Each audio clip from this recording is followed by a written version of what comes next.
Welcome back to season 5. Don't want to close my eyes. Porcelain Peak, a.k.a. I don't want to fall asleep because I miss you, Tone. And I don't want to miss a thing of season 5 of Porcelain And Peak. even when I'm you, the sweetest dream will never do. And everybody has clicked out of the video, clicked out of the episode. A.k.a. What is it? Campageddon? What is it? CAMPOCALYPSE. Campocalipse. Campageddon is pretty good, though. Should have thought of that earlier. Campageddon. Campocalipse. You Campageddon on my nerves, brother. Dude, how do you think I feel? I'm trying to do a fucking intro. You guys are seeing. Anyway, we got Chop Talk, we got trivia, and we are also talking about Armageddon and Deep Impact to wrap up our summer camp. So stay tuned for that, and we're going to jump right in. Why don't you take an axe and chop it open? Well, you guys really threw me off my intro game there. So, I'm Tone. This is John. This is Anthony. Hi, your internet daddy. Yeah, how are you guys? Pretty good. That Better now, yeah. It was pretty funny. I enjoyed that intro very much. Thanks. Yeah, I do what I can. Yeah, having a good time. I think maybe like 3/4 of the way through Tears of the Kingdom, so I've been spending a lot of time doing that. How do you even know when you are 3/4 of the way through a game like that? There's just the endless things to do. I mean, there are endless things to do, but like there are like main plot things, and I feel like I've done a lot of that stuff. Okay. Interesting. Yeah, I have also been doing quite well despite the intense sudden heat that we've had here in California. That's And just trying to zap all of my life energy out of me, the little that I already had. And the intense sudden traffic that just so happens to be happening like Right around our podcast studio. Yeah. Yeah, but outside of that, I have not been playing any Zelda, but what I've been doing instead is I've been getting a little nerdy, and I've been reading books. I don't know about getting dirty. Maybe dirtier. I'm getting nerdier. No, I'm going back to my old favorite pastime of sitting down and reading a book or driving around and listening to a book. I did both. So recommendations from me, real quick, on the book front. T. Kingfisher, What Moves the Dead. Excellent book that you will get through, if you're like me, in an afternoon. I just picked it up around noon when I got up last Saturday and was like, fuck it, I'm going to read this whole thing, because the first few chapters, I was hook, line, and sinker. Hook, line, and stinker. Turning and burning. Yeah, and it is a really cool kind of expansion and retelling of The Fall of the House of Usher by Edgar Allan Poe. So it also kind of, by extension, helped get me even more hyped about Flanagan's version of this story that's coming If we up. ever get it. Yeah, it's supposed to be around Halloween time this year, so I'm excited. But Does the Poe version explore what's like animating them? No, it's just, well, because it's typical Poe stuff, which is that they thought she was dead, but she actually has catalepsis, which is just when they go into a coma that's like death. So in the original story, like, she gets buried while being in a coma and then comes back because she was actually still alive. In this, there's a bit more of a explanation that I won't spoil as to what's causing the dead to move. What moves the dead? It answers that question. Michael Jackson, obviously. And then the other book that I finished yesterday, I did audiobook style. In this case, I would actually really recommend that you pick this up and read it, because I wasn't a massive fan of the audiobook narrator. Just a preference thing. And but that book was A Head Full of Ghosts by Paul Tremblay, who also did Cabin at the End of the World, which AKA Knock at the Cabin. Knock at the Cabin, which we discussed in one of our bonus episodes. And I thought it was good, but not rave reviews like I would give What Moves the Dead. But they're both pretty short. What I'm going to be trying to do going forward is a printed book and an audiobook each week, and just kind of try to get into a cycle of actually finishing books. Nice. So we'll see how that goes. Yeah, I actually started a couple more. I was reading a self-help book about immature parents, which was fucking fantastic. We can relate. Yeah. Outside of that, though, I started Midnight Club, which has been Nice. very different already. And then The Girl with All the Gifts, which I didn't realize is what Pandora means. I don't know if they ever say that in the movie. Oh. But Pandora means, like, girl with all the gifts. And she That's wants to be called cool. Pandora. And there's a lot more, like, Greek ties into this one. Chick with hella presents. Yeah. But it's good. I don't remember the movie enough where I'm like, I don't know if this is different. But I'm like, oh, this is very good already. Well, we've been discussing how, like, in my opinion, that's the sweet spot, is when yeah, you've seen the movie version, but it's been long enough, and it's foggy enough in your brain that you're like, okay, I know the kind of general beats and the things that I liked about it, but the book will hopefully be a different enough. Because I know you talked about how you picked up No Country for Old Men also, right? Mm-hmm. To piggyback on our Cormac McCarthy discussion from last week, but yeah, I'd be really interested to read all of those things. Yeah. So when you're done with them, I will probably be borrowing from the Tone Tomes. Yeah, whatever you need. I have a couple. You need to get a sign over the library. This is the Tone Tomes. The Tone Tomes. Tone to tome. And anyway, what do you want to get into? Yeah, happy late 4th or whatever. And by the time you're hearing this, we're gonna be balls deep in Tom Cruise. Oh, it's my favorite place to be. I'm very excited about Mission Impossible: Dead Reckoning, and I feel like as a franchise we could have at least tried to cover, because there is science fiction enough, right? Yeah, I would say the further into the movies you get, the more it's just straight up science fiction. A lot of that stuff is, but well, I'll use that as a perfect segue into my first bit of Chop Talk, which is that Mission Impossible 7 or Mission Impossible: Dead Reckoning Part 1 has now risen to become the highest rated, and these are early reviews obviously, so this could change, but is currently the highest rated Tom Cruise film of any of his films on Rotten Tomatoes. Wow. The reviews are even stronger than Top Gun Maverick. That's a big thing to say, because that movie slapped. Yeah, and I've been hearing from pretty much, like, because there have been a lot of directors who have seen it early, and people coming out saying, like, yeah, it's somehow even better than the previous ones have been, which is saying a lot. Insane. Those movies are the so director fucking that's been good. a part of it for like the last few and doing these two.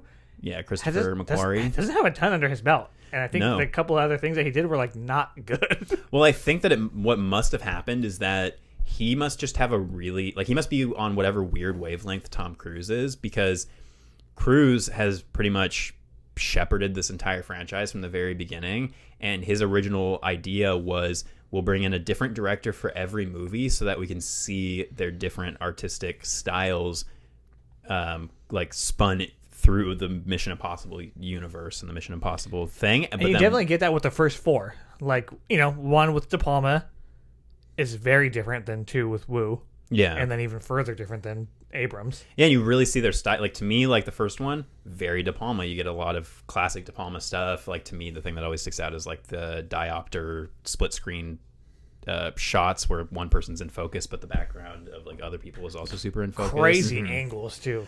Crazy angles. And then Woo, obviously, that's just all Woo all over that movie. Yeah. And then Abrams, you get kind of the more, you really Woo is you get kind of, you get some of the the lens flares and the I don't want to say generic, but the more like the fashion of action that has become kind of the fashion of action for most mid to low, high polished budget, like homogenized, kind of Bay style too. And then 4 really kind of cracked it all open, which is crazy because that's Brad Bird, who outside of that has basically just done animation. I mean, literally Incredibles animated movies. Yeah. But I mean, I'm so fucking stoked for this. But 5, 6, 7, and 8 has all been this guy, right? Yeah, and I think it's just because he and Cruise must have like a excellent working relationship and just be on the same level and know exactly what they need to do to up the ante with each of these movies and do something even crazier. And I was watching a video about Mission Impossible Rogue Nation recently, and it was talking about how, like, from 5 onward, the reason they've been doing this now serialized, like a story that actually continues with the same characters, is because of Marvel. They saw the Marvel movies picking up a lot of steam and getting a lot of butts and seats with a story that had continuous plot threads. So they were like, cool, we're just going to do that.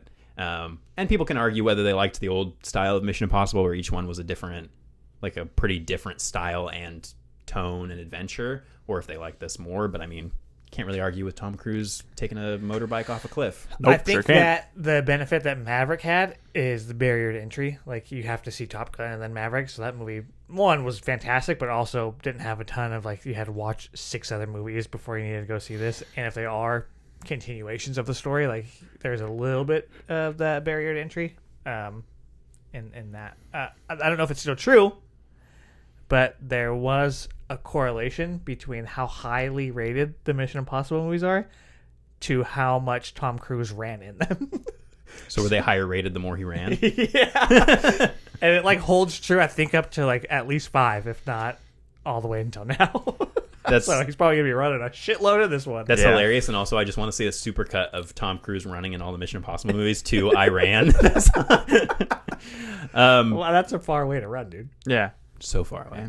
But yeah, so let's shift the focus over to some smaller flicks of the Blumhouse milieu. So if you're watching this, you probably already know Insidious: The Red Door. The fifth Insidious movie is now in theaters. I don't think any of us have had a chance to check it out yet. Nope. I'm planning to probably try to sneak into. I will pay. I'm planning to go to a movie theater and watch this probably sometime this weekend.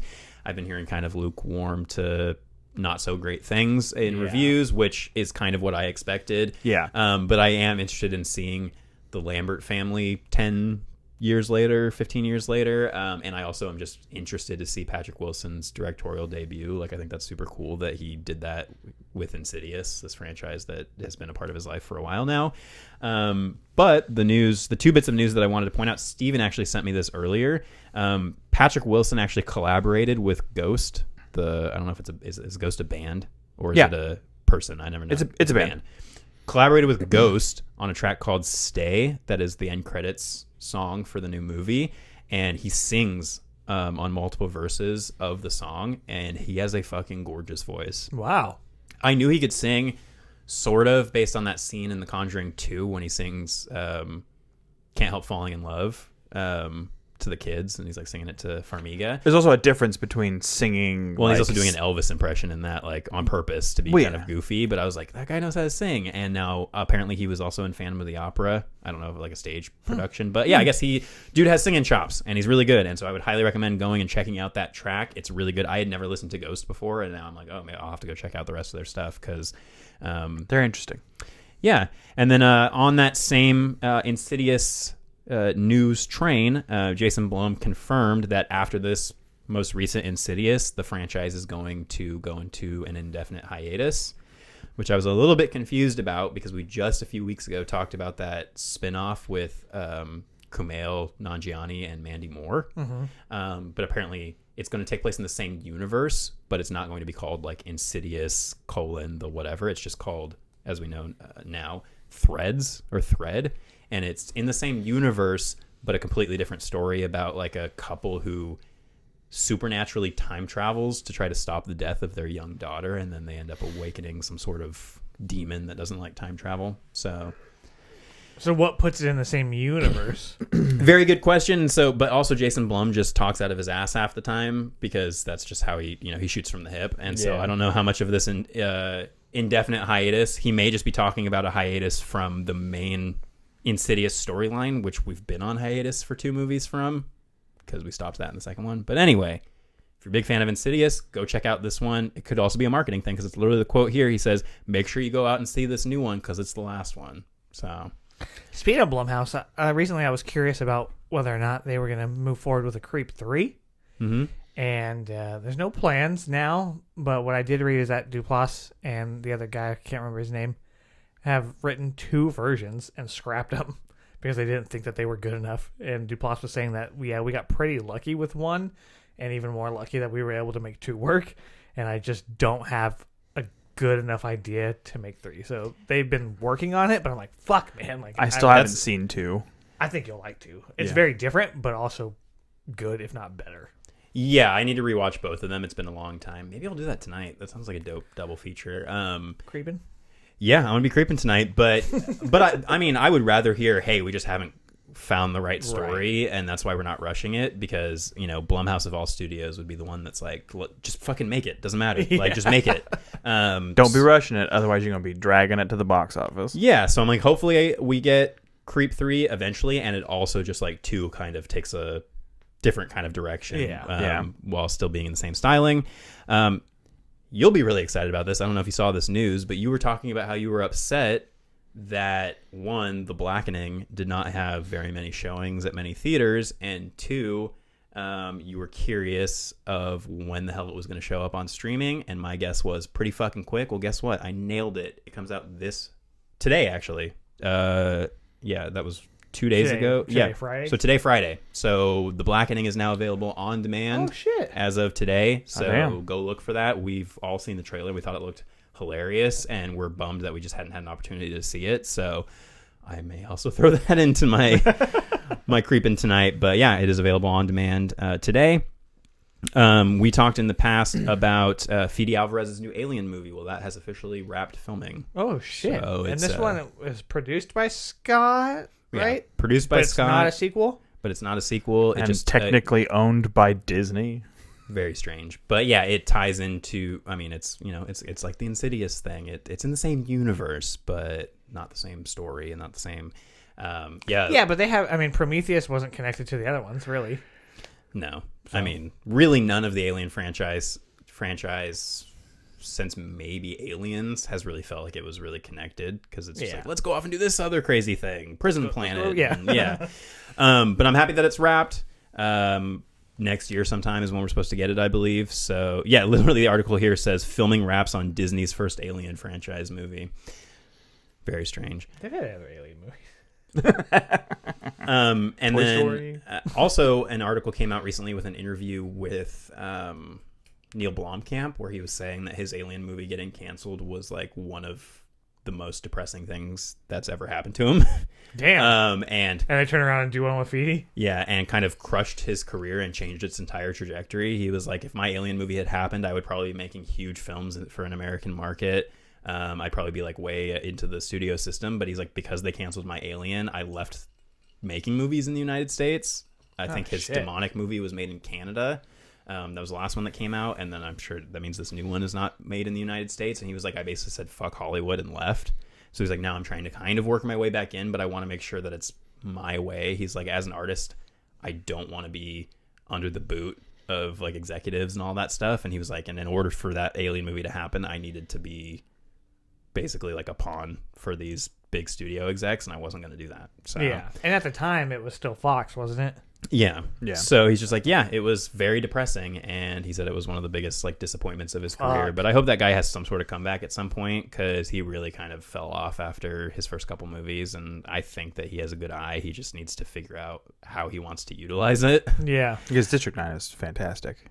But well, speaking of fantastic science fiction that we would love to have more of, Denis Villeneuve did an interview today or recently, where he talked about the fact that his Dune movie that's coming out is not the end. He is doing a Dune trilogy of movies.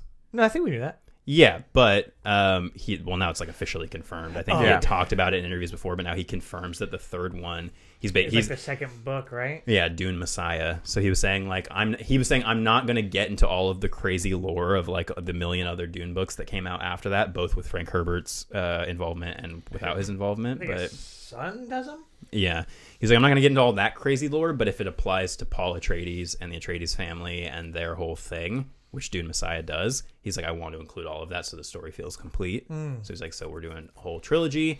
Good for him. I hope people show up to this fucking next one. Did people show up to the last one? Did it do really well? It was Okay. it made its budget back, but like, I mean, it was not like the barn burner that you want, you know, Yeah.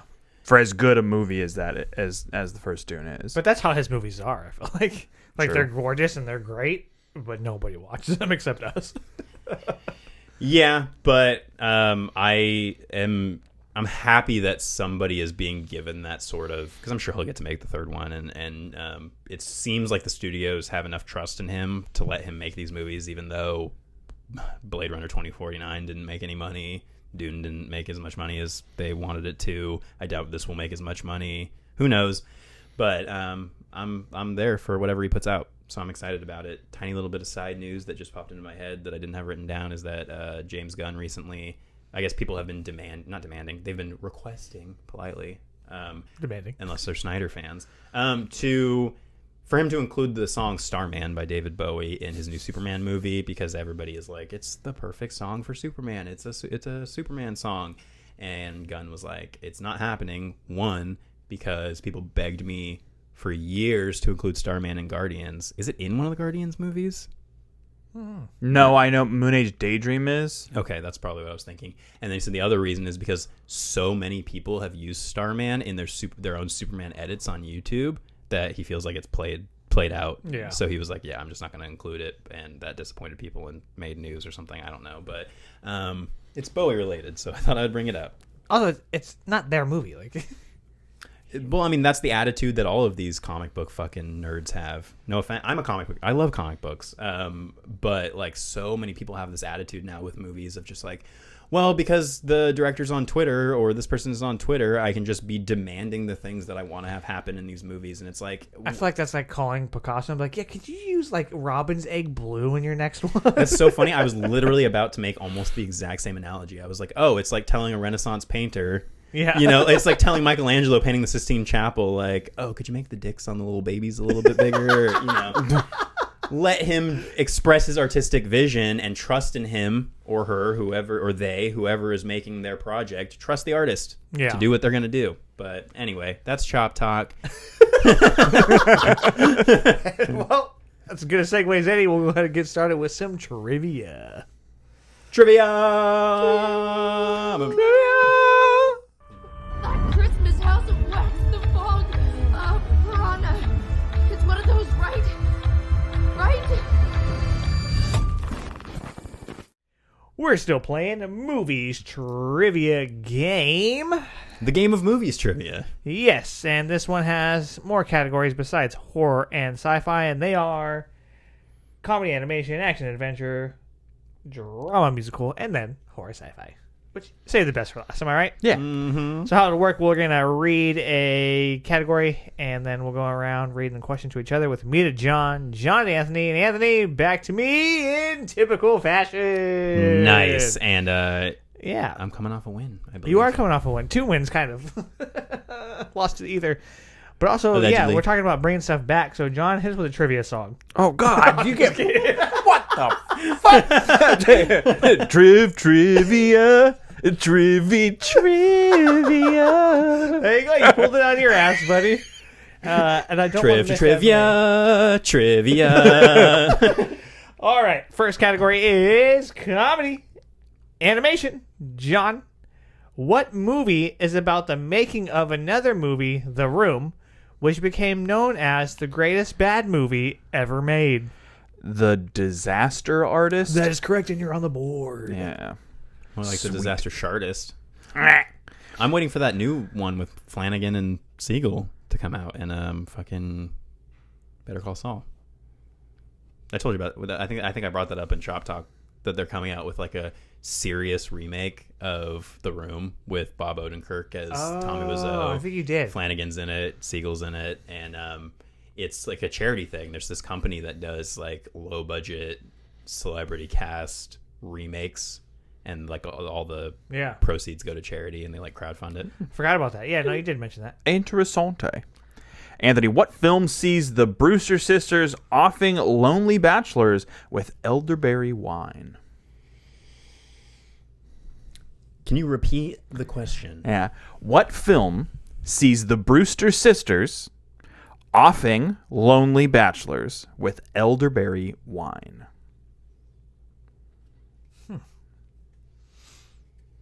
Offing bachelors with elderberry wine. I have no clue. I'm going to say Witches of Eastwick. It's Arsenic and Old Lace. I've never heard of this shit. I've actually seen this. I've heard of that movie. I saw this performed on stage in high school. It's But older, I think. Yeah, I imagine Does so. it have a year? No. Motherfuckers. That's the thing about some of these questions is like if there was a year, I might have a slightly better shot, but I wouldn't have gotten Arsenic and Old Lace. So why am I bitching? Tone. The cast of what 80s golf comedy includes a dancing gopher? Caddyshack. It is indeed Caddyshack. Push me on the board. Alright. Yeah. Give me the board on the board song. Nobody worry about me. On the board. On the board. Yeah, something like that, right? I think he was the on the board song guy. That was It's push me on push the me board. on the board. Push me on the board. Hey. Yeah. We You got guys that. wanted to bring shit back. I'm bringing it back. So much nostalgia. It's over. It's John- over 9,000. John and I are tied at 1. We're moving into action and adventure. John in Unbreakable, what is Bruce Willis's job?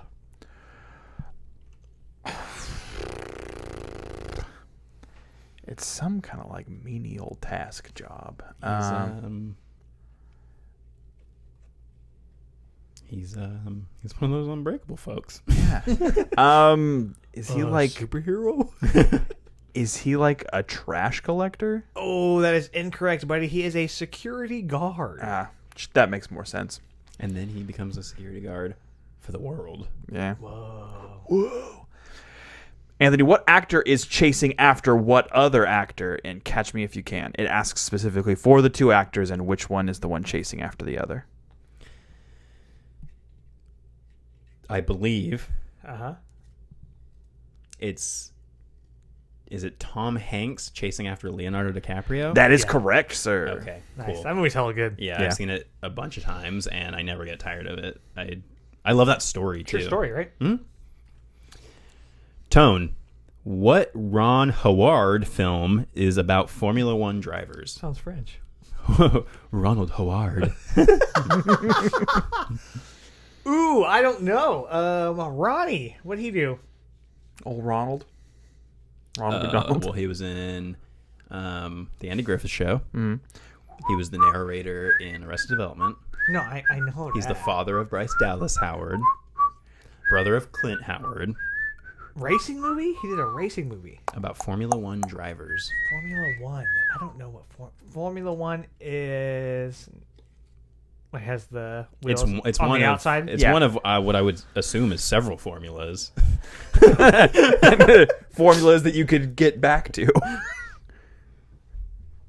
I don't know what he did. The only thing I can think of is not right. Days of Thunder. It is Rush. With Oh, Chris Hemsworth. Yeah, with yeah, old yeah. Thor. I No, haven't seen it. I knew that so- was wrong because that's not Formula One. Is Days of Thunder Cruise? Yeah, it is Yeah. indeed Tom Cruise. I haven't seen that either. I used It's, to be it's the- NASCAR. Used to be the ride at Great America, like the motion one. Back in the day was Days of Thunder. I can feel the vibration. Revan's Racing. Sounds like day of back problems. All right, so we're all on the board at one now, huh? Mm-hmm. Tied it up, and we're moving into drama musical. John, what movie stars Tim Curry as transvestite scientist Dr. Frank N. Furter? Excuse me, sweet transvestite. Is that From Transsexual Transylvania. Pennsylvania. That would be the Rocky Horror Picture Show. That is correct for the lead. We'll see how long that lasts. Anthony, who plays Valerie, the head nurse in Girl Interrupted? Don't know why you're getting all of the Girl Interrupted questions. Because that's how Adrian feels all the time when she's with him. Girl, you just get interrupted. Pretend you didn't say that. That was perfect. Keep it together. I'm just gonna I don't know try. who's going to get all fucking serious. I'm trying to think of who was in that movie besides Winona and Angie. Why am I also getting Girl Interrupted questions constantly? Would not have guessed that. Played the head nurse, which doesn't necessarily mean a female. It could be a male person. So I'm trying to remember. Fuck. This is embarrassing, but I don't know, so I'm gonna say Kathy Bates. It is Whoopi Goldberg. Whoopie. I think that's still not registering in my brain. So. Yeah, Yeah. that's super weird. I mean, Whoopi is an EGOT, right? I think Yeah. so. Yeah, one of the few. There's quite a bit. That's an incomprehensible sentence if you don't know what those things mean. Whoopi's got an EGOT. If you know what I mean. Sounds like some kind of innuendo. You good? Yeah.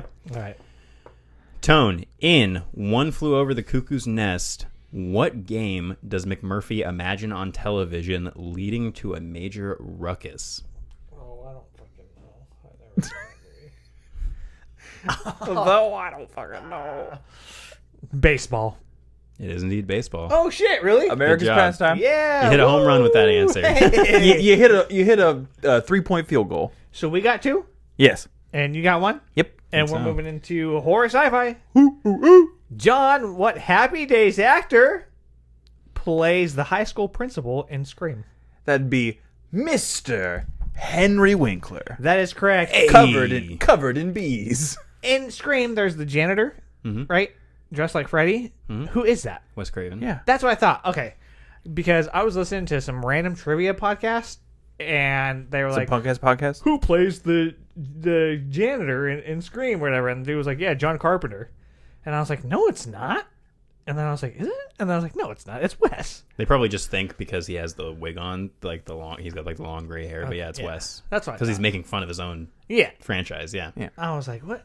You're a trivia podcast. You can't do that." You can't be messing up in that regard, in that way. I turned it off. Yeah. I would Podcast, too. podcast. Anthony, in Star Trek First Contact, who are the villains? And how deep is it? The Klingons, the Borg, or the Romulans? Well, I can't say that I'm much of a Trekker or a Trekkie. And so I have not seen First Contact. But I watch a lot of Red Letter Media videos about Star Trek. So maybe I can take a wild guess.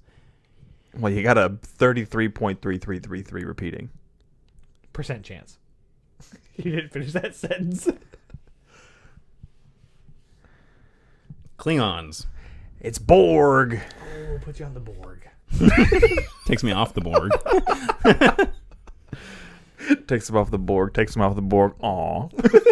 Hey, if anything, not knowing that answer just makes me look way cooler. Yeah, like I don't know about that nerd I'm shit. fucking sexy. You just talked about bro. reading books for half an hour. Hey, books are sexy. Hey, back in the day, that was the cool thing. That was the only thing to do. Tone, what is the name of E.T.'s 10-year-old friend? And you have options if you need them. Elliot. It is indeed It Elliot. is Elliot. Elliot. I can do that with my finger. Just the one joint. Can you I guys can do do the two in the middle. I can't do this one or that one. Did you know that Heather O'Rourke from Poltergeist was originally supposed to play the Drew Barrymore character?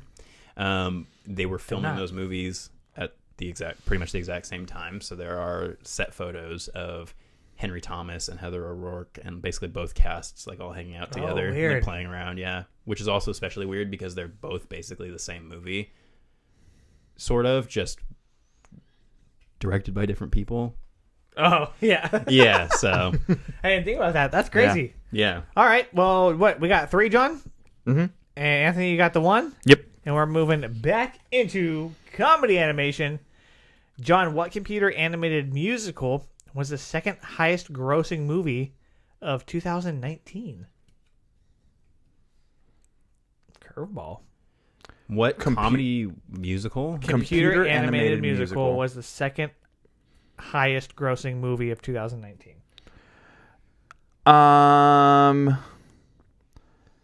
That was in the before 4 times. It was in the before 4 times. You are correct. I'm gonna say, was it Frozen 2? It was The Lion King. Oh, Frozen was probably number 1.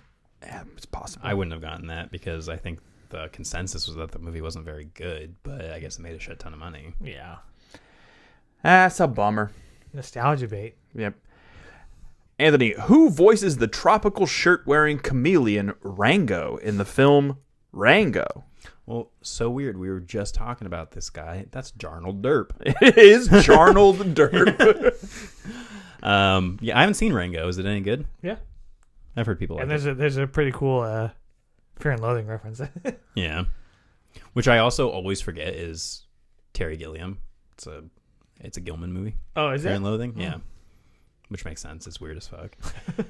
Tone, who does Peter Sellers play in The Pink Panther?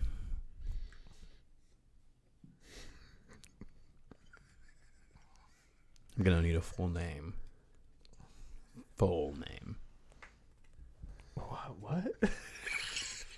Who does not Peter Byers, Peter Sellers play in the Pink Panthers? Detective Cousteau. I don't know. You're so close. It's Inspector Jacques Clouseau. Clouseau. I was gonna say Jacques. Yeah. Yeah, Jacques. But I was gonna say, yeah. All right. Yeah, I mean, you were very close. Bummer. Yeah, I don't know if I would have known that either. Okay, so still 3. And did he get that one? He did. Okay, so 3 and 2. Yep. 3, 3, 2. It's a tight game. Tight game. Yeah, Thank got goodness we're all doing terribly. action and adventure. We're doing okay. Who does Johnny Depp play in the Pirates of the Caribbean movies? That'd be Captain Jack Sparrow. That is correct. Good job, buddy. Yeah. Thanks for putting some respect on it. And also, I would have just said he played the Pirate of the Caribbean. Rango. Anthony, true or false? Charlton Heston plays an ape in the 2001 remake of Planet of the Apes. That's very true. It is indeed very true. Very true. So fucking true. He also narrates the opening of one of these two movies. I believe it's this one. Oh. Oh, the Armageddon? Mm-hmm. Yeah. Tone. Who plays the adventurous babysitter in Adventures in Babysitting? The titular adventurous babysitter. I thought you were giving him a new nickname, calling him the Tiddler. The Tiddler Diddler. No, never mind. Sometimes rhymes don't work. Do not diddle tea. I am the titular diddler. The Quizler. That's some Greasy Strangler level nonsense. What? Adventures in Babysitting? Yeah. Hulk Hogan. Ooh, so close. First you put on your Elizabeth socks, then you put on your Elizabeth shoe. What's the score? You got 4? Yep, 4. He's got 3? Yep. And I got 3? Yep. All right, great. Drama musical.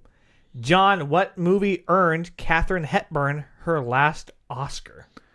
Damn. That's a fucking Kim was like, nah, bro, you ain't winning. nah, fuck you, bro. You Yeah. dumbass little bitch. But you got the next one first. Did you say Katharine Hepburn? Yeah. Katharine? I don't even know what movies she's been in, except for a depiction of her in The Aviator. Right, I always think of that. She won an Academy Award in this film. Yeah, her last one. Ben-Hur. Benner. I hardly know her. On Golden Pond. Sorry to Katharine Hepburn. Big whiff. Anthony, who sang Singin' in the Rain in the film Singin' in the Rain? In the film The Lion King. Is it asking for the actor or the It is asking character's for the name? actor.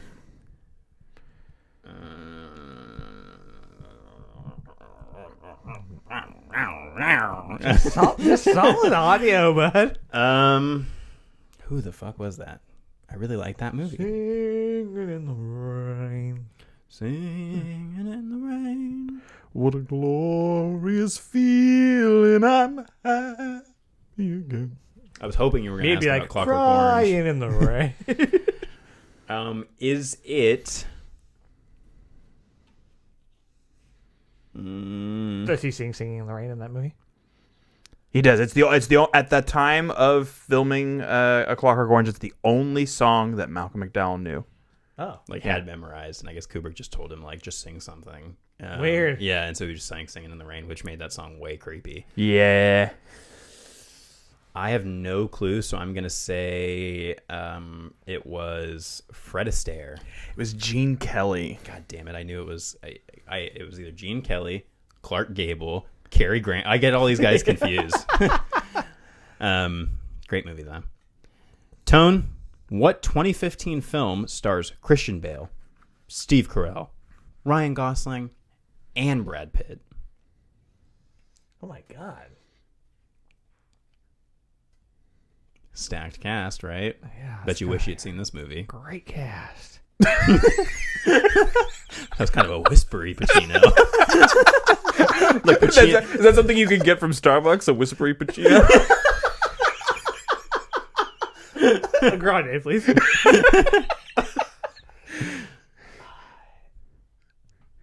Is it The Big Short? It is The Big Short. Okay. Nice. So now we're tied at 4? What was my question? Golden Pond? Oh yeah, I definitely didn't get that. Yeah, we're tied at 4.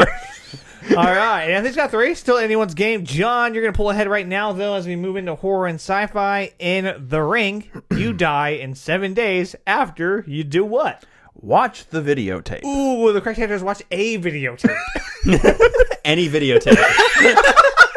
I just watched Beauty and the Beast. What the fuck? It's really just a commentary on the dangers of media and television. I mean, it still kind of probably is. That's fucking funny. It does say A, though, which doesn't make sense. It should be the videotape. Anthony, cursive one. for your pity question, in what Tom Cruise movie do cops arrest people before they commit crimes? Ooh, I thought we were going to get a different franchise. Yeah, and I was about to quote a Childish Gambino line that I don't think I can quote. It's Minority Report. And you know the line I'm talking about. It is Minority Report. Great. Good job, buddy. All right, this is for the tie. Or the win. Ooh, my hands are sweating. Tone, which film in the Mad Max franchise was nominated for a Best Picture Oscar? 4. What's that one called? Furry Road. It was indeed Mad Max Furry Road. It's a very different movie. Yeah. All right, brother. So you guys tied? Yep. We did. We ended up tying. Nice. 5. We got 5. We got a card and a quarter. Cardinal 1. Wow. All right. Well, there you go. John and I tied at trivia. Pretty good game, though, all around. You ended up coming back pretty hard. Yeah. I mean, Yeah. how would I we ain't figure out mad if we at it. won, though? Tigers? And figure out who wins. Knife fight. Yeah, I set him up. for it. I should have stabbed him instead of saying anything. Finally enacted the knife fight that I've been hyping up for Why did I get stabbed? 4 seasons because you're closest. Oh, okay. My arms aren't that long. Dude, come on. Yeah. You can touch the back of the wall. All right. That's going to wrap it up for trivia. We're going to take a little break, and then we'll get started with our main camp discussion. Main I camp. want to close my eyes. You Close you your eyes are right now. Jackass. Run the tape. Join the creep cult. $5 a month at patreon.com/porcelain peak for exclusive content, merch discounts, and more. Join the creep cult. $5 a month at patreon.com/porcelain peak for exclusive content, merch discounts, and more.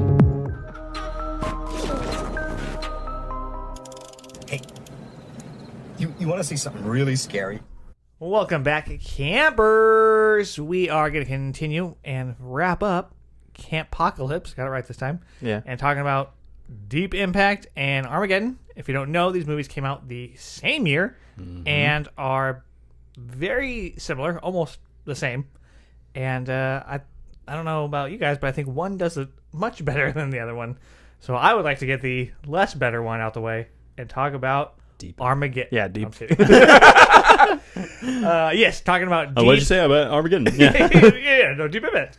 Yeah, so I'll give a quick rundown on Deep Impact. I had never seen this movie except Me either. probably for a reason. I saw it when I was much younger. I'd seen little clips on TV. Like I think I'd seen the ending of this movie like a million times, just like catching it on TV, and I knew Elijah Wood was in it, but beyond that, I knew nothing about it. But yeah, Deep Impact came out in 1998. It is directed by Mimi Leader, who I looked into, and she's done a few other movies, but really nothing that we would recognize. The thing that stood out to me and kind of made sense when it comes to how melodramatic this movie is she did like 10 episodes of The Leftovers. Oh. So I was like, oh, that makes sense. But yeah, this movie is, the tagline is Oceans Rise, Cities Fall, Hope Survives. A 7-mile wide space rock is hurtling toward Earth, threatening to obliterate the planet. Now it's up to the President of the United States to save the world. He appoints a tough-as-nails veteran astronaut to lead a joint American-Russian crew into space to destroy the comet before impact. Meanwhile, an enterprising reporter uses her smarts to uncover the scoop of the century. That description makes this movie sound way more badass than it actually ended up being. Pretty progressive, though, because they cast a black president in the late 90s. And apparently there was a decent amount of studio pushback about that. And one studio exec was like, we're not making a science fiction movie here. We're not putting a black person as president. And they were are wrong making on science two accounts. One, it's a science fiction movie. And two, 10 years later, we had our first black president. So just shows you that, once again, studio execs have less than zero clue what the fuck they're talking about. Ain't got no brains, ain't got no balls. They actually or did a poll ovaries. for like a general poll for Americans. General poll? Yeah. General poll for Americans? Reporting for duty. About who they would trust as the next U.S. president, and the list was like all potential real life candidates and stuff, but as a lark they threw Morgan Freeman in there onto the list, and he got like a huge amount of support with people saying like, yeah, we would trust Morgan Freeman as president. And you know what, he is probably the best part of this movie because he could just stay calm. Also, there's a scene in this where he's doing his little address to the nation, and he talks about how like, I don't know if you guys believe in God, but I'm going to pray to God for all of us. And it's like, dude, you're praying to yourself. Does he know that? Yeah. But yeah, so this movie, I think for the first half hour to maybe 40 minutes is pretty interesting. I like the news angle. Yeah, well, you get that opening scene with Elijah Wood and Lily Sobieski. Yeah, they discover the comet just looking, they're just students looking through telescopes. They discover this comet and both movies kind of start the same, right? Where it's like asteroid discovery.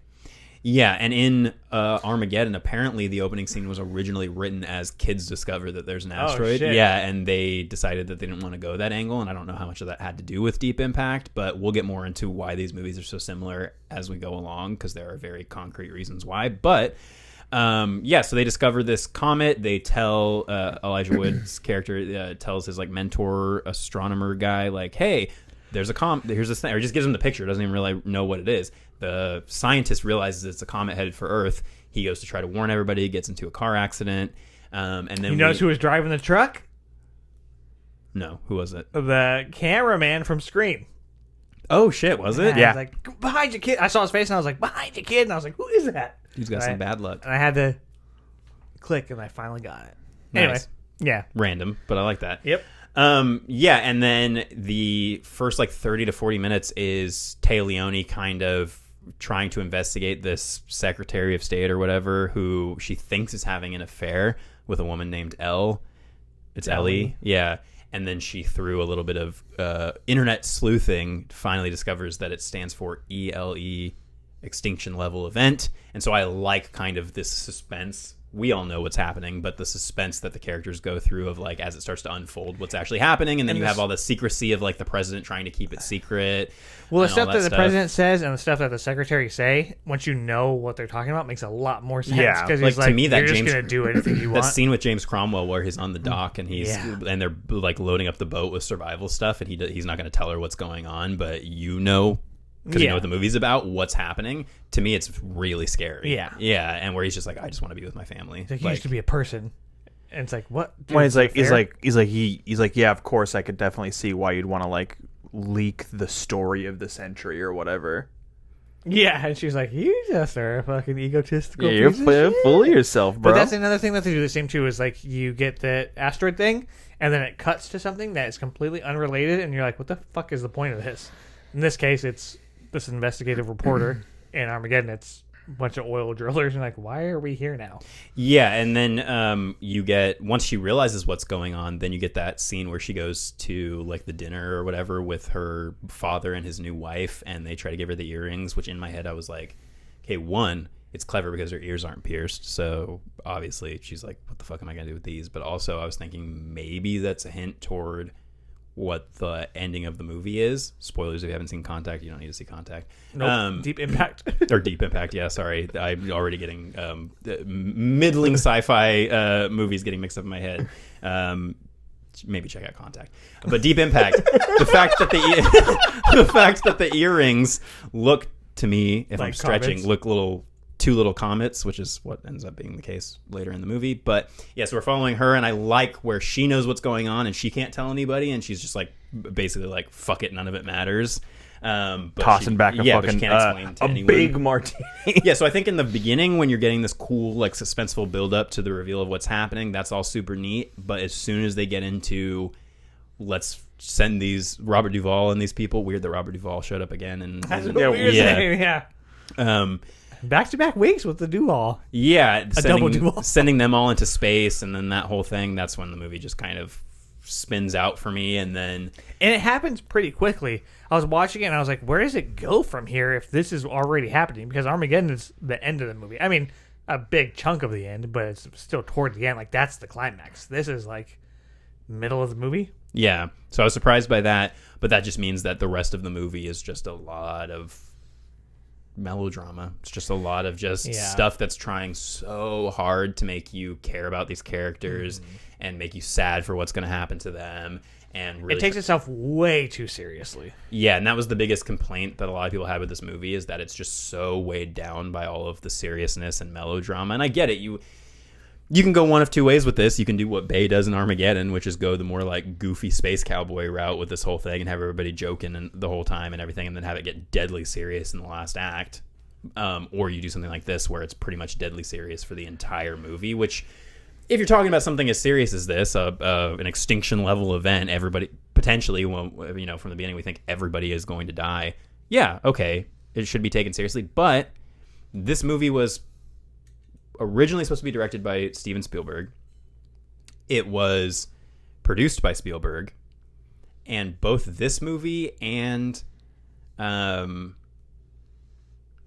don't know. It's like there's this new generation of directors like your J.J. Abrams and stuff, where it's like they want to do the Spielberg like emotion and the schmaltzy bittersweet stuff, but they just can't pull it off like he can. Like, I think if Spielberg had directed this, you probably would have actually really, really cared about the main characters, and you would have really had a strong attachment to them, especially the young characters. I'm sure they would have gotten more time. Originally, this movie had a lot more with Elijah Wood and Lily Sobieski.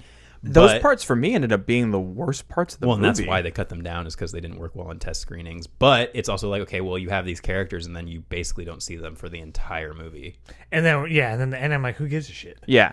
I mean, and I think that's where a lot of the comparison is going to come in, is that because the characters in Armageddon are larger than life, and they're fun, and they have these like crazy moments, and they have all this really funny dialogue, you gain attachment to them because you're pointing and doing the ha-has at their jokes and all that stuff. With them. And and you spend the entire movie with them. So by the end, when people start dying, you're actually attached to those characters, and there's some meaning and value. In Deep Impact, you just don't have that. The characters don't mean as much, because everything is all like servicing this extinction level event, and how like we go through the process of them like failing to correct the problem, and we have these different contingencies, whereas the story in Armageddon, there is no contingency. The option is the thing that's in front of us, and that's it. And the fact that they see that through, even through all of the failures along the way, makes you like root for and care about the characters more. Like, because I don't give two flying shits about what happens on like them landing on the comet and trying to drill these like the same fucking thing, drill nukes into the fucking comet, and then somebody gets blown away by a gas release from the. It's so much shit. That's the only reason I was like, oh, that sucks, was because it's Favreau. Yeah. Yeah. But other than that, just because I like him. Also weird seeing a super thin Favreau like in a movie where it's not even brought attention to the fact that he is in it. Yeah, you think somebody would mention that he directed Iron Man? Yeah, I know, right? But yeah, and then the elephant in the room in this one is the comparison of effects budgeting between the two. I mean, the effects in this are, at the time, would have been laughably bad. I think too, the style. Like, I know Michael Bay's style is kind of tired now, but at the time it wasn't. And when you watch these side by side, there's no style. That goes back to what I was saying, is like, if Spielberg had directed this, it would have had style. Yeah. It would have had Spielberg style and charm, and you would have cared about the characters. And and so this just feels like somebody doing a pretty poor imitation of Spielberg. Because I could, even before I knew that Spielberg was involved with this, the whole time I was like, they're trying so hard to be Spielberg in this movie. It's very made for TV. Absolutely. Yeah. And I like the idea of the bunker and like the lotto, and I feel like that could have been a very interesting like take and direction about like what that does to the human psyche. Like, that could have been really interesting. Mm-hmm. And they touch on it, but they don't give us enough to really care about it. Well, and because you're bouncing between so many different storylines of people you don't care about, that it's hard to really invest in any of them. But yeah, I liked seeing, because this movie obviously well, I guess not obviously for anybody who hasn't seen both of these movies, but this movie is quite a bit more scientifically accurate than Armageddon tries to be. And that's just a statement that a lot of scientists have made. It's just like, well, if you're going to compare these two shit movies about asteroids, like at least that one's kind of more scientifically accurate. But that's not what they're trying to do. They're not trying to make a fucking scientific documentary. They're trying to make entertaining blockbusters. But I did like kind of seeing what I would imagine is a somewhat realistic approach to how like the secrecy that would be behind this, and how the president approaches it, and then how the president, I thought, again, I think Freeman's the best part of the movie. I think his performance as the president, where he is trying to be honest with the American people, but at the same time not cause a panic. But like he says, we don't know if this is going to work. It's an attempt, but who knows? We all need to kind of prepare for the idea that this might not work. And then when it doesn't work, and they just end up blowing like the front part of the comet off, he tells and he's even got like his sleeves rolled up, sitting at his desk, and he's just like, I don't know, man, it's over. Yeah, two things are going to happen. But I even feel like the tension with a second attempt with the missiles, like, was gone. Like, this movie has almost no tension. There's a little bit when they're doing the comet stuff and the sun's on the horizon, a little bit of tension there, but outside of that, nothing. And Bay gets you tension as soon as we're in space. Yeah, it's crazy the difference in just that. Yeah, and I think really I'm glad that we did this.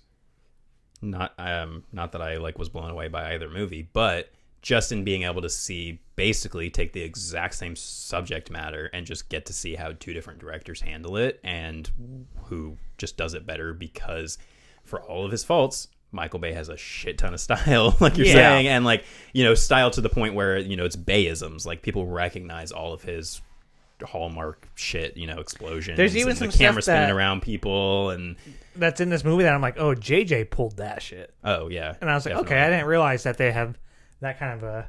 And in my mind, they're all Spielberg acolytes. And the reason I say that about Bay is because Spielberg produced Transformers and handpicked Michael Bay to direct that movie. So I thought that was also a weird connection between these, where it's like Bay was making a competitor to the Spielberg produced movie about the same subject matter. Wasn't it also like it was either written or like JJ had some involvement in Armageddon? In Armageddon, yeah. So very weird that you have all these Spielberg, like I said, acolytes kind of floating around these projects, but.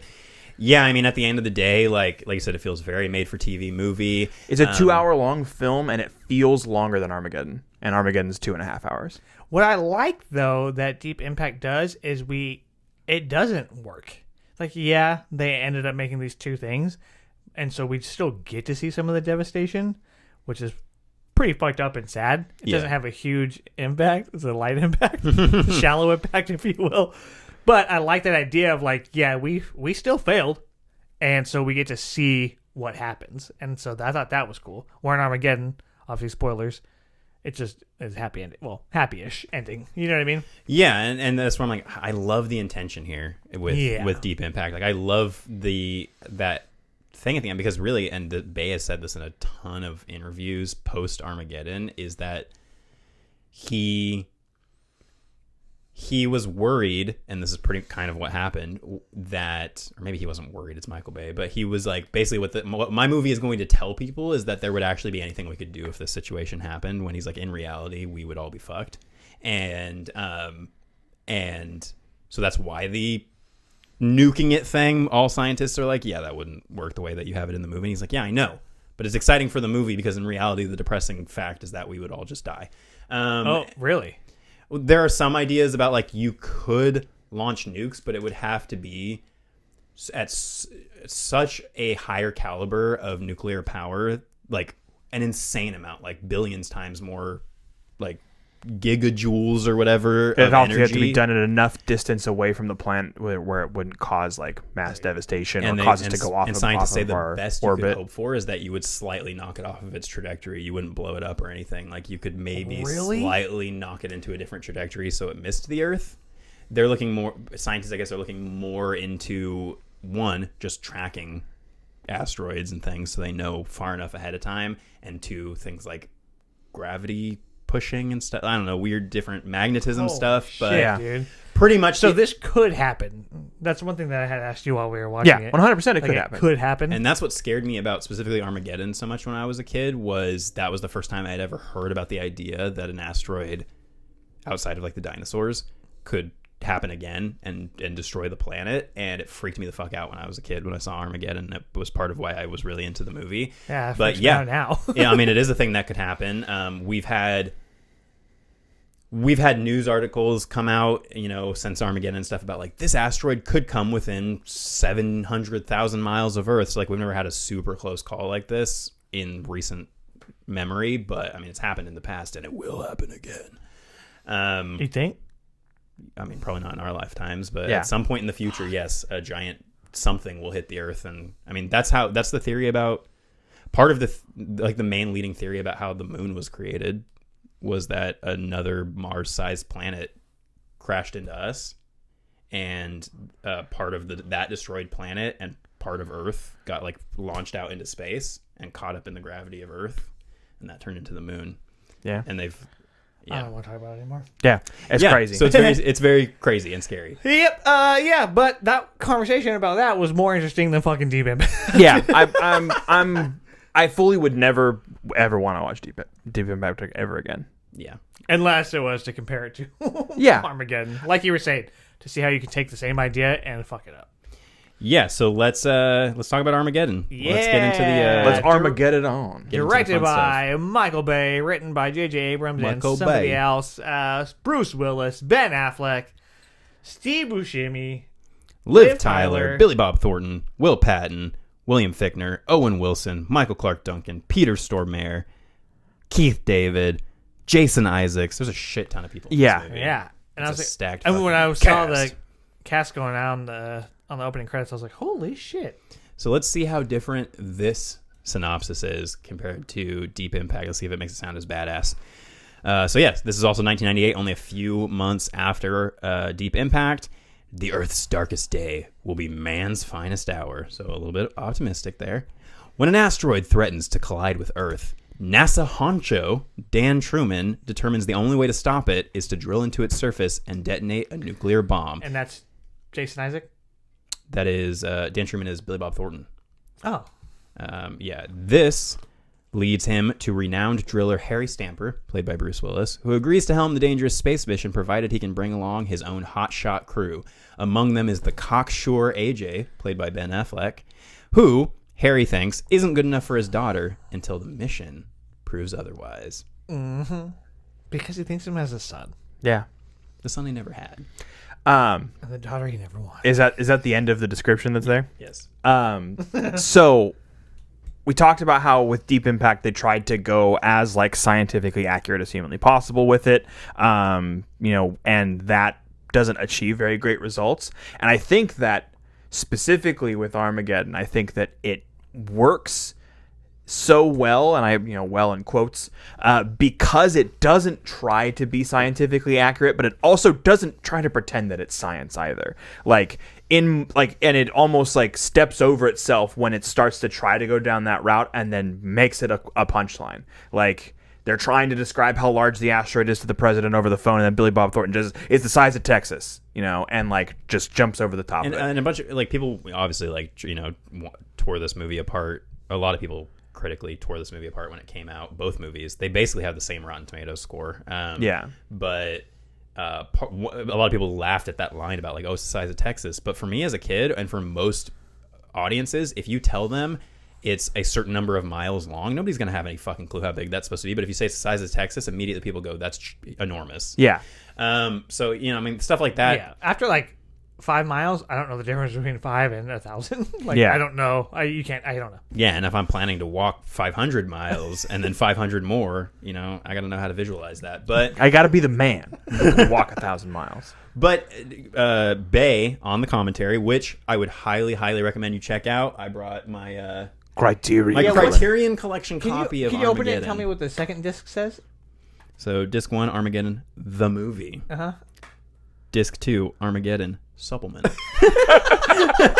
It's like disc 3, Armageddon suppository. That's the dumbest thing for special features I've ever Stick heard. this way up your ass. But Michael Bay's gag reel. Okay, I'll definitely have to check that out. No, the reason I got this, and a lot of you may be asking why the fuck Armageddon is part of the Criterion Collection, and I will answer that question shortly. But The reason I got this is because the Ben Affleck commentary is fucking hilarious. But this commentary is not only Affleck, it's Bay, Willis, and Jerry Bruckheimer, the producer. And Bay spends a lot of the time being very Bay. He sounds like he's a fucking nightmare to work with as a director because he's a complete asshole. But he knows how to make an entertaining movie to a point. Yeah. And in this case, he was very vocal about saying, like, if you go to NASA's mission control, it's the most boring, like, hole-in-the-wall, like, office room that you'd ever see. If you go to the front of, like, NASA headquarters, it's just an nondescript office building looking thing. So he's like pretty much every NASA interior and exterior he would shoot somewhere else or redesign to make it at least somewhat interesting and cool, because his thing was like, people are not going to believe that NASA scientists would have the wherewithal to stop this kind of problem if they see how like boring and lame all of their like technology and all their stuff looks, you know. And he was like, so you got to cool it up so that people like have trust in them that they're going to be able to figure it out and everything. And Deep Impact's like, we'll use a compass, and Michael Bay's like, let's use Gatling guns. So you asked this question, why the fuck why are there guns on the ships or the rovers or whatever? And the answer I found out today is because Mattel had a toy deal for Armageddon, which is so weird to think about, but it is a PG-13 movie, so yeah, I guess they were trying to sell toys, and they said make sure you put guns on stuff because it sells better to boys. But I think that Bay, he knows the audience, and this is something that Bruckheimer even says in interviews, where he was like, half the time he would tell me like what he was going to do for a scene, and I would go like, that doesn't make any sense to me. But Bay would always be like, I know I'm shooting for like a 13 to 15-year-old male audience basically, and I'm going to make this movie like the perfect concoction for them. And he commits, and that's part of just his general base style. Like style? He is way more concerned with making an entertaining movie than he is about it being scientifically accurate. And I think, talking about Deep Impact, that ends up being more important when it comes to a movie. If I wanted 100% scientific accuracy, I would watch a documentary about NASA. I mean, there's ways to do both. We've seen examples of that, especially with like Nolan. Mm-hmm. But in this case, Deep Impact did not hit that mark. Well, and he also, surprisingly, even though he's not being totally really at all scientifically accurate with any of this stuff, he still was able to pull strings and be the first movie production to shoot in like NASA's underwater training thing that they use. Nice. Like, and when they're shooting on the catwalks outside of the space shuttle, that's real catwalks on a real space shuttle. Wow. All of the shuttle launches that you see in the movie are actual shuttle launches that the studio was able to come in and film from like 16 different angles to so close that the cameras would shake to the point that all of their screws would come out. Holy cow. So they were talking about having to like ship back a Panasonic film camera to Panasonic just completely disassembled because the launch shook all the screws out of it, and they had to have Panasonic rebuild it. So I mean, yeah, if that's not the most Michael Bay shit you've ever heard in your life. But beyond how fun and stylish it is, you get great performances from these people, and that's what I was gonna say too. Is like, I still think that the performances are all really like it's all these people doing their thing. Like, yeah, and it's the cast that separates it, because don't get me wrong, Morgan Freeman's great, but Tia Leone does almost nothing in Deep Impact. In Deep Impact, I was convinced that she must have been on some sort of like she was on Ambien or something. She was on ketamine. Yeah, she was on ketamine. Is that true? No, they mentioned that one of the people in Armageddon is on ketamine. Oh, right. No, she was just getting viciously dicked down by David Duchovny. That's what I made the joke. I was like, the best thing she ever did was David Duchovny. But that's insensitive, so I won't say that on the show. Anyway, yeah, the cast is fantastic. I mean, you think... I forgot half these people were in this movie. When Owen Wilson showed up, I was like, "What are you doing? No way!" Oh wow! This was the same year as Bottle Rocket, which is insane to think about. That is weird. So that was like him blowing up for his like writing, and Yeah. with Wes Anderson, and then doing this thing that he's really barely in, but Right. like kind of the but start of his career. You follow these people around for a while, and it makes you care about them to an extent. And there was a couple people that when they died, I was like, "Oh, that fucking sucks, man." Like Bruce Willis's right hand guy, who was white, but that's neither here nor there. But that has the kid, like just that little bit of him and going to see his family and her being like, "You can't be here. The court said this." gives you a ton of backstory for that character in like 5 lines. That's Will And then- Patton, I think. That, Yeah. and that's that- the yeah. dude from the new Halloween movies. Yes, the one that Jamie yeah. Lee is. Is also schmoozing with. Remember the Titans, But I'm saying, along like- with some other things. Like he has some great like cinema history lines. But that's pretty good writing, and the fact that you can connect with him instantly, and then them just dabbling in where it's like, that's your daddy. No, he doesn't die, huh? no, he survives at the end because He does, 'cause he gets gets to see the kid. Never mind Yeah. then. I mean, but it still I think that's adds, still good writing. It still adds an emotional through line to specifically his character, but Yeah. also his relationship there. Obviously, we're seeing kind of play out between Bruce Willis and his daughter, who is more distanced from, like, Yeah. you know, and she's older, and there's this whole backstory that the movie doesn't really go into, but it gives you enough to plant the seed, and you make know that he care. had her young, and and that he's the mom really took off, and yeah, he's and a single he's had a dad. really successful business with his oil drilling, and he's really about the business, and that's like where his mind is at, and about his crew and everything, and he doesn't really, as much as he, at the end of the day, when it all comes down to the line, like he's doing everything for his daughter, but he doesn't really show that too much. And then he has this animosity with Ben Affleck's character, who this was still when Ben Affleck was just in like cheesin', like, you know, young, like what did they call him, cocksure? Yeah. Cocksure characters. Apparently he had his baby, his like weird crooked, what Michael Bay called baby teeth for the movie, and so they actually, Michael Bay paid to have all of Ben Affleck's teeth replaced. Oh my god. So he has a pearly white, beautiful action star smile in this movie. Wow. Oddly enough, paid to have Ben Affleck's teeth replaced, and then when Buscemi came up to him and said, you know, I've been considering, because it was still early enough in Buscemi's career that he was like, I've been considering getting dental work done, and Michael Bay said, don't you fucking dare. You have $1 million smile, don't ever change it. And he hasn't changed it since then. Wow. So weird that he would be like, Affleck, I hate your teeth, we're getting them replaced. Buscemi, keep it weird. yeah. Keep it creepy, Steve. Yeah. Yeah, they all are great, and sure, they're over the top and it's cheesy as fuck, but it's also really funny, which makes the movie way more entertaining. I fucking love the scene when they're all giving their demands about what they want from the mission. White House. Yeah, and apparently they all, like, Bay, just because he said that he learned from Bad Boys that he loves letting his actors improvise, especially in scenes that are like montages and things like that. So like when they're all getting the medical checks, that's all improvised. Like when Michael Clark Duncan's like, I'll stab this like into your heart. You ever seen Pulp Fiction? Which is funny because Bruce Willis was also in Pulp Fiction, and Buscemi. But there's that, and then when they're giving all their demands, apparently he just let the actors choose, like, if you were doing this mission, what would you want the government to give you? And then Willis just went up and like read off the paper and improvised the whole scene around what they had said. So you have like no and they also don't want to pay taxes. Yeah, ever. yeah. I'm like, I get it. It's pretty good, and Like you said, it makes it so that you care about each of these characters on this crew, for them, almost all of them, but like you care about them. And the ones that you don't care about are the ones that get dispatched throughout the mission, so that makes sense. But the even core when group we get you care about a lot. the big ending, right? I mean, I knew it was coming. I think everybody I knows used to going weep into it. every single But time when this I was time a kid. I was like, am I getting a little choked up at a fucking Michael Bay movie right now? And it still hits. Some of it comes down to the performance. I think that the specifically the conversation between Affleck and Willis when he's like sending him back up and is like, I always considered you as a son, and then he's like, screaming, no, I love you, and like they're like having like this one last moment to like share together.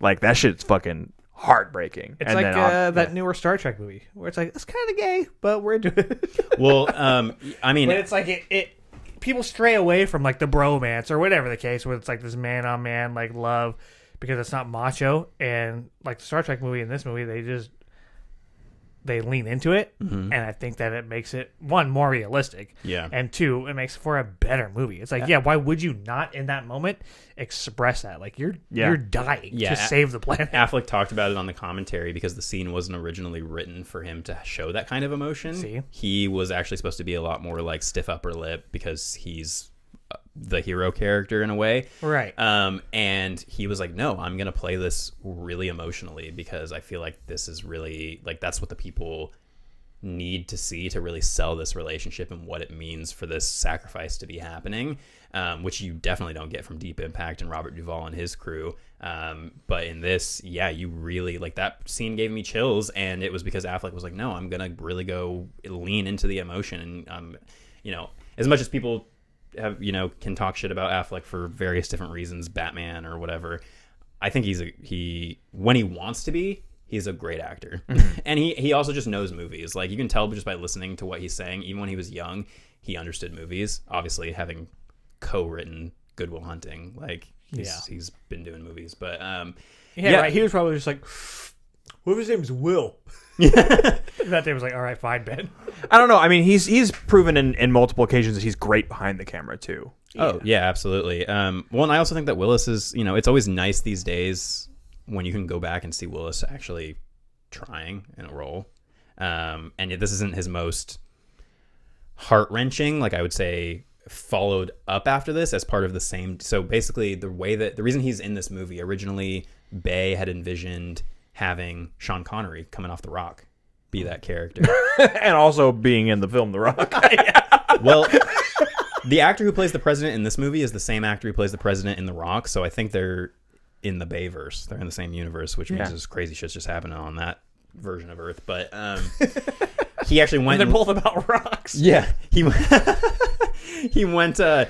out and or Bay went out and visited some, like actually talked to and worked with some, not worked with, but talked with some real oil drillers and realized that a lot of them were like relatively young to middle-aged men, and so he was like, oh, Willis would work in this role. Didn't you tell me before that like oil drilling is super fucking weird, where they like there's no training or whatever, they just kind of throw you out there and ask for help? It's like taboo. Yeah, I think I listened to a podcast at one point about how like, and that is part of just like what makes it so fucking dangerous, but people make a shit ton of money off of it for a reason. Like it's crazy dangerous, and you also get to see some of that because they filmed on an actual oil rig in this movie. Like a lot of it too, I think just this movie has the benefit of being shot in real locations that are just the production value inherently crazy looking and badass.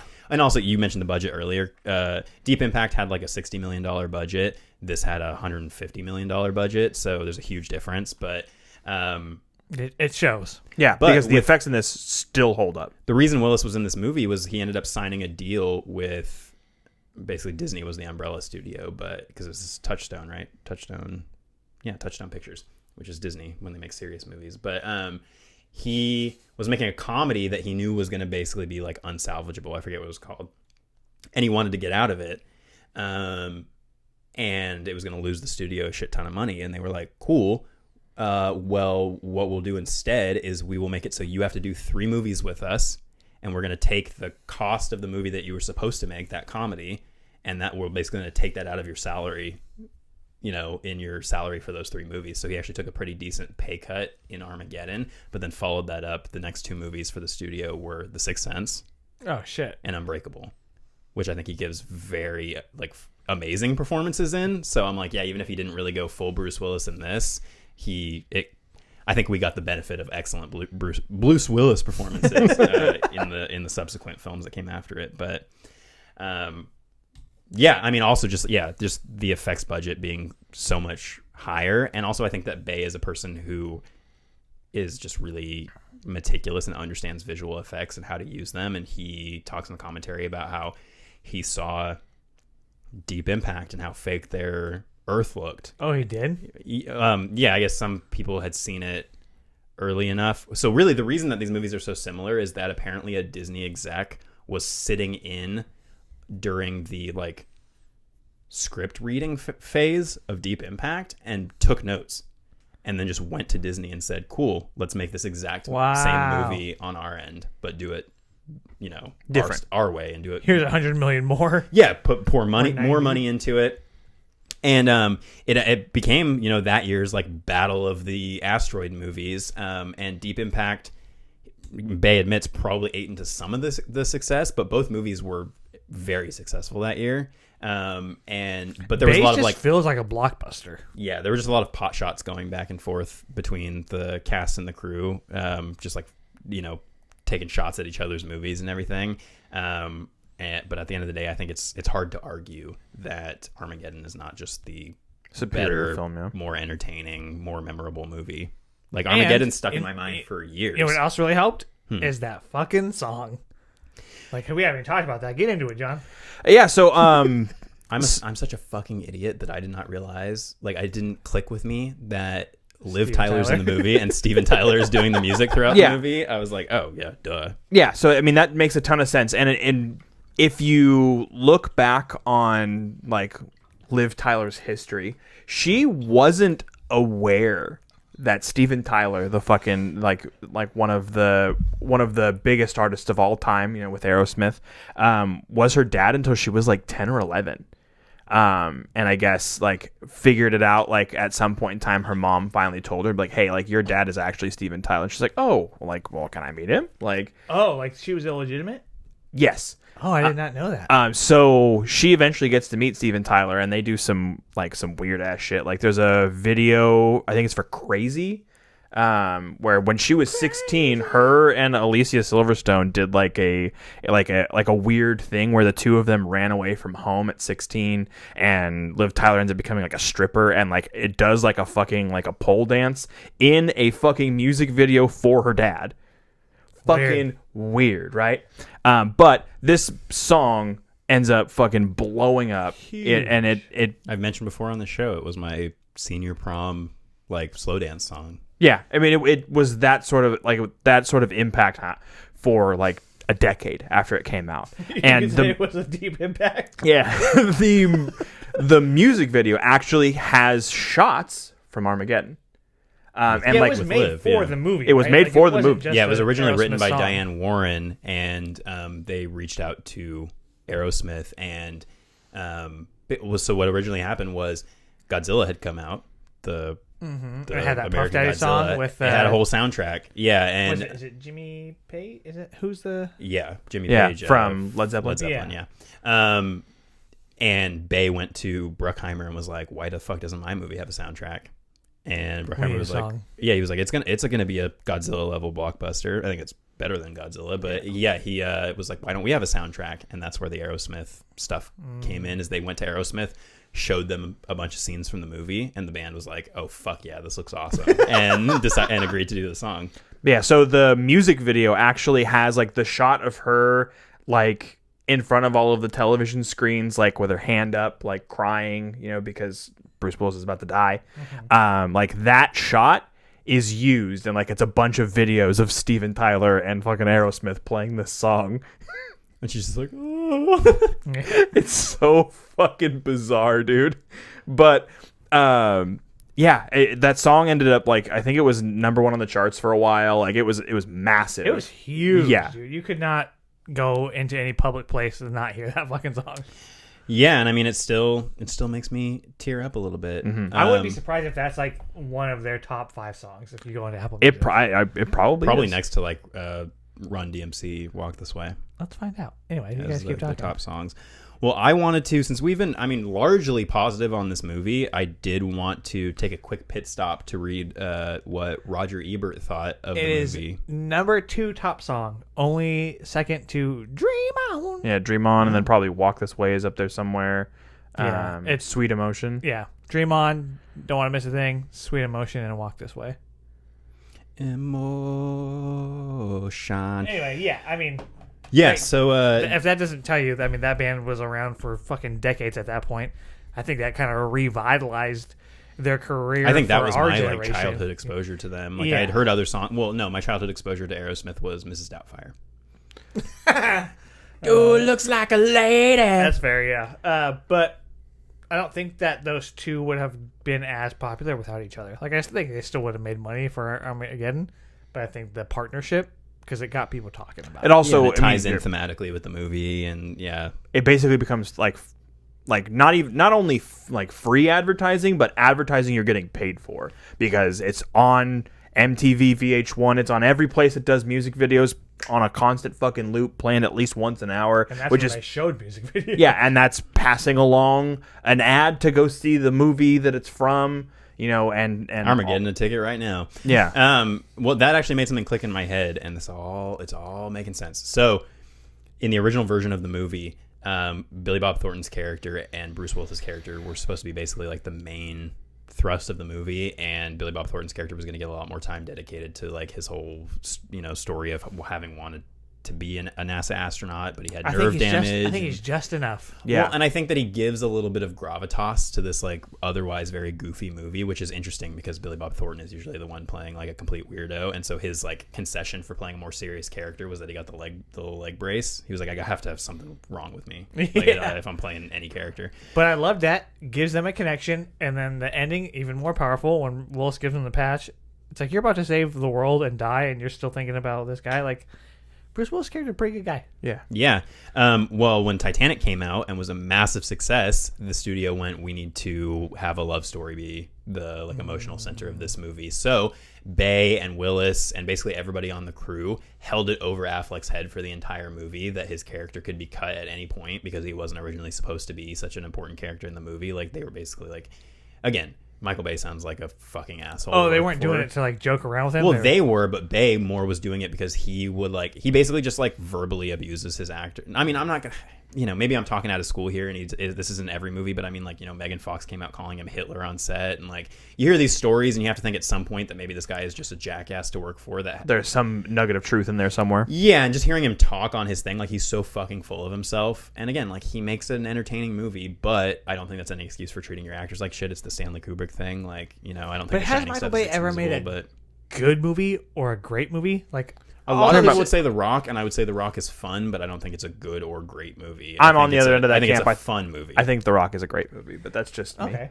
But like this, yeah, we've been ranting and raving about it, especially in comparison to Deep Impact, but it's not like a great movie. I have a lot of nostalgia for this movie, and I think that carries me a lot of the way. I think if I had watched this movie today and it was the first time I'd ever seen it, I'd be like, this was fun. I had a good time with it, but it's not like, it doesn't have any value to me that I'm going to carry on later on into my life. But for me, this was the first movie I had on DVD.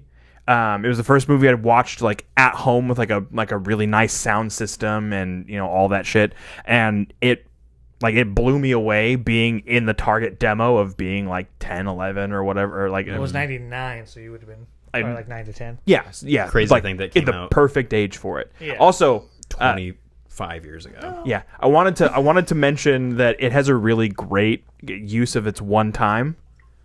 It's for a PG-13 F-bomb. Oh, Like yeah. the scene is like a really tense moment, and then it just drops. What is it? Remind me. It's, I don't remember if it's her or Billy Bob, but they're like, it's during the whole nuke thing.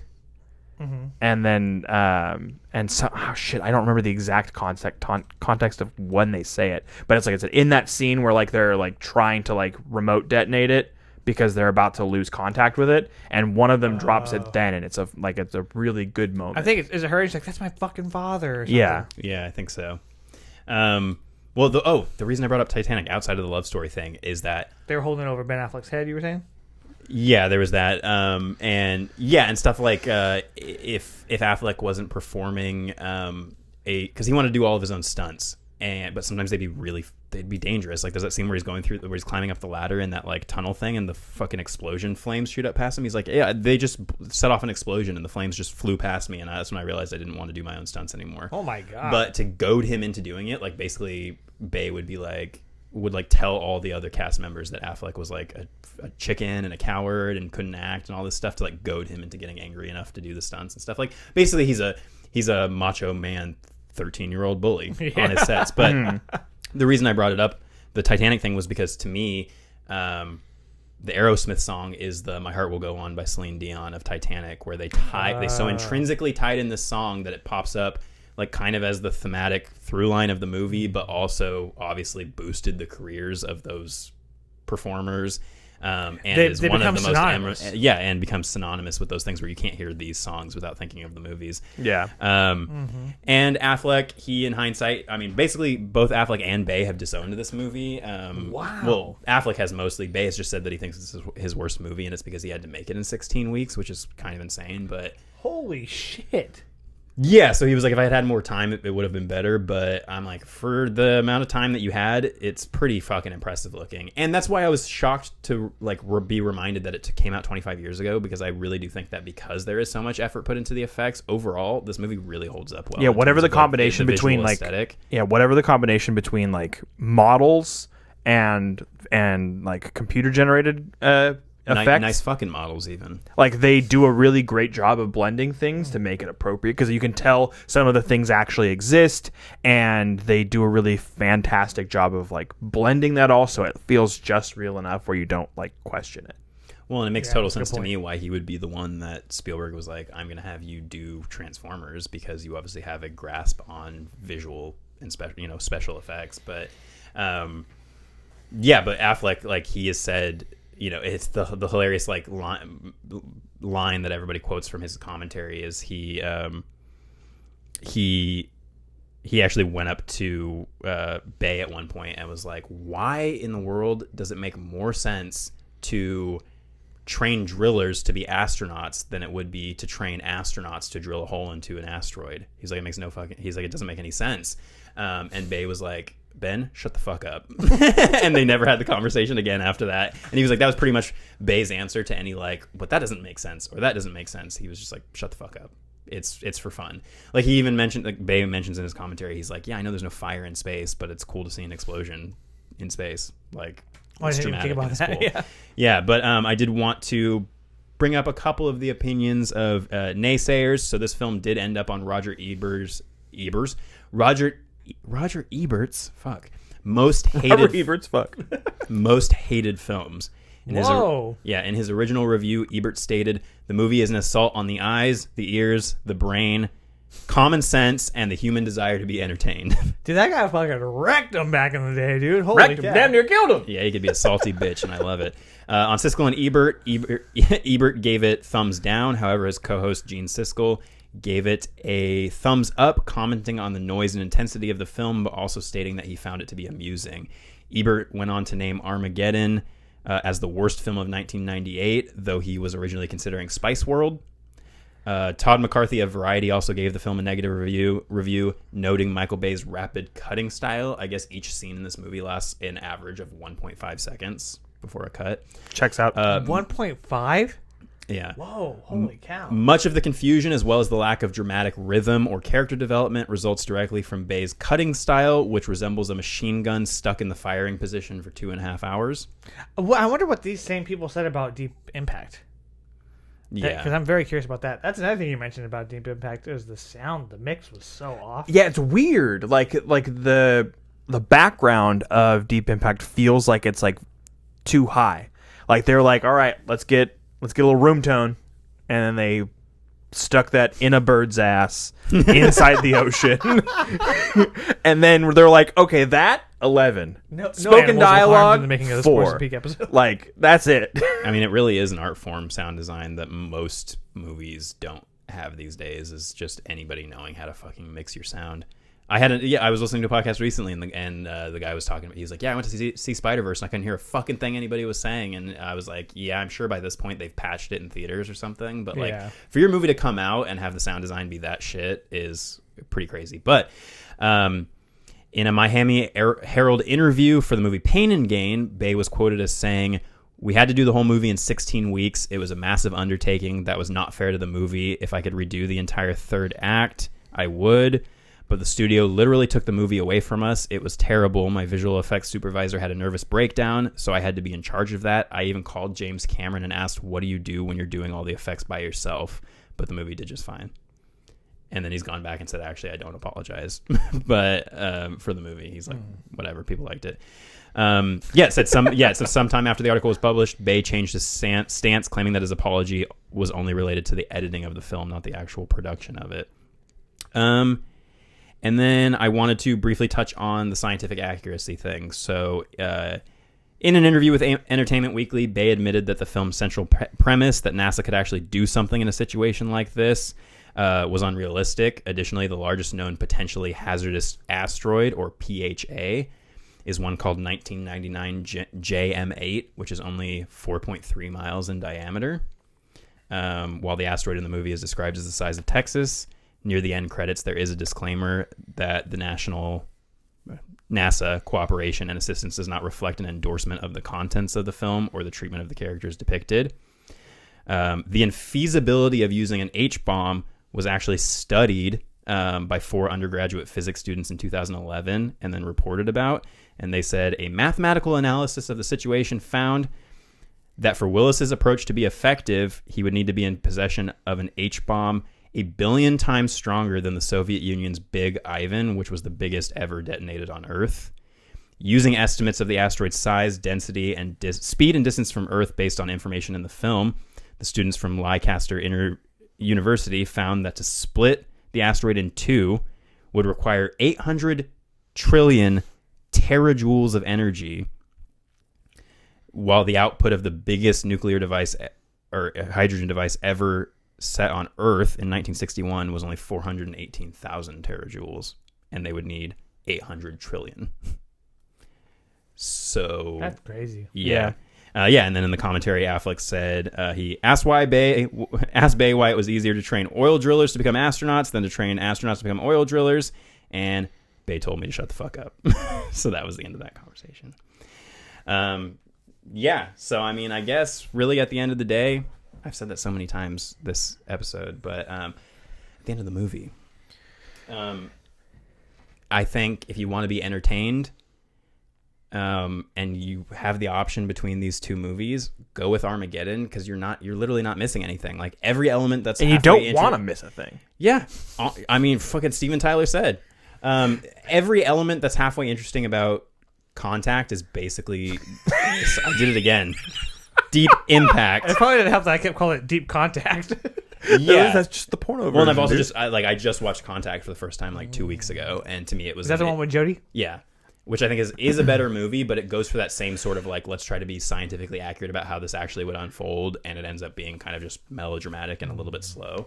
But yeah, like we said before, neither movie is perfect, but I would say that Armageddon is entertaining enough that I've seen it probably 5 or 6 times over my lifetime, and I always enjoy, maybe not all of it, but I enjoy most of it, and I have a good time with it, and I still find myself laughing at the goofy Dirty Dozen group of characters. So What do you think? I mean, like I said, I have no attachment to Deep Impact whatsoever. Contact. But for me, Armageddon, like I said, it's a childhood classic. I watched it at the perfect time to watch it in my formative years, so I've probably watched it like 100 times. Wow. I wouldn't say that it's like anywhere near my favorite movies. It's anywhere near some of the best movies I've seen, but it just has all of the things to make a 9 and 10-year-old just really love a movie. It's a fun summer blockbuster. Yeah. I mean, it probably made a bunch of money, and it's the kind of movie that I think gets people in theaters to just have a blast. That is an original property. So you got to give it to them for that. And to kind of finish up the discussion, I mentioned that I was going to try to explain why Armageddon is in the Criterion Collection. Why don't you explain what the Criterion Collection is for anyone that doesn't know? So the Criterion Collection is basically an archive of physical media. It tends to be media that is either classic and important to film history, or it's modern media from directors that the Criterion Collection feels like are true artisans of the craft. So all of Wes Anderson's movies end up in the Criterion Collection. But typically, if you want to go through the Criterion Collection, it's a really good rundown of like what are the most important movies for you to have seen. And for the longest time, that was all just physical media. The other cool thing is that they are very well known for putting amazing bonus features for almost all of their movies, and really cool, outside of this one, box designs and art and stuff. And this one's awful. Yeah, and really the reason I reached out searched for this on Amazon, and I think bought it used, was because I couldn't find the commentary anywhere. It's now on YouTube if anybody wants to listen to it and sync it up with the movie, but it was only available on the Criterion Collection version of the movie. And from what I read, that Criterion's mission statement didn't used to be about preserving like important or influential or critically successful movies. It was more just about, yes, we'll preserve the classics, and then we're also going to just preserve like whatever the biggest movies are at the time. And this was back when they were doing Laserdisc. That's how they started. Mm-hmm. And so Armageddon ended up having a Laserdisc release with Criterion, and then it just got, because it was in that period of transitioning to DVD, they transitioned it into a DVD version. But I actually think a better explanation for why it's in the collection is that I do think that Michael Bay set the blueprint for how blockbuster action movies have looked and felt for the last 25 years, 30 years. The fact that this movie holds up so well, I think, is a lot because it feels like I don't think the modern Fast and Furious movies would be the way that they are and be as successful as they are without Michael Bay kind of pioneering the, I don't know, just like the explosive, crazy, like we're going to throw logic out the window and have people doing crazy, like logic-defying shit, but in the service of being entertaining and, you know, kooky and also just really well executed action. And yeah, I mean, before Bay, of course, there were big action movies, but you know, you think of something like a Die Hard or whatever, and then compare it to pretty much anything Michael Bay has made, and just like the small scale potatoes, yeah. and the blockbuster feel of it is so much more expanded and literally explosive. And he makes movies, and I think this is also what's been influential, that are very easy to digest. Like, they're very accessible. He cares about the general movie-going audience. General movie going on. Yeah. Yeah, and I think that's where his movies really succeed. Yeah, he's like, I'm not trying to make artsy-fartsy art house theater movies. I'm trying to... And, I mean, to him, he's like, those are the movies that are going to make a shit ton of money, which is why he gets to keep making... For the longest time, until recently, got to keep making those Transformers movies, was because they just kept making a shit ton of money. Because he just knows how to make the way he says it is like the middle America, you know, general just want to eat some popcorn. General want to eat some popcorn. Yeah. Give it a rest. Yeah, too many for one episode. But yeah, that's way more than I thought I was going to have to say about Armageddon. But yeah, if you haven't checked it out, check it out. It's a good time. Great cast. No Al Pacino though. No Al Pacino. He would have really brought some fire to this movie. Yeah. All right. Well, hey, that's going to wrap it up for this episode and for summer camp. We're sorry, something wrong with my content right now. We're ending camp a little bit early so we you mean can. your Deep Impact? What? You lost me. I'm going to be all fucking pirated right now. He's all crossed up. We're going to be wrapping up camp early so we can dive into the last stretch of the show. So we have some stuff tentatively lined up. This is bothering the shit out of me, guys. So for next week, we're going to wrap up our sci-fi shameful misses. Yeah. And we're talking about David Lynch's Dan and what's the other one? Primer. Shane Carruth's Primer. Yeah. So if you haven't seen those, watch those and join us next week for that. And if you haven't already, check out our bonus episode where we're talked about Spirited Away. Yeah, next week we're talking about Tremors. So should be equally as entertaining. Yeah, I'm super excited. I love Tremors. Anyway, thanks for joining us for camp. Safe travels home, and we'll see you next time. I've been Tone. I've been John. And I don't want to close my eyes. I want to close my eyes. Contacts bothering shit. Internet daddy, internet darling, your counselor forever and ever, Anthony. Yeah, summer camp's closing, guys. Yeah. It's the last one. You don't got to go home, but you can't stay here. One last final time. Keep it campy. Peace.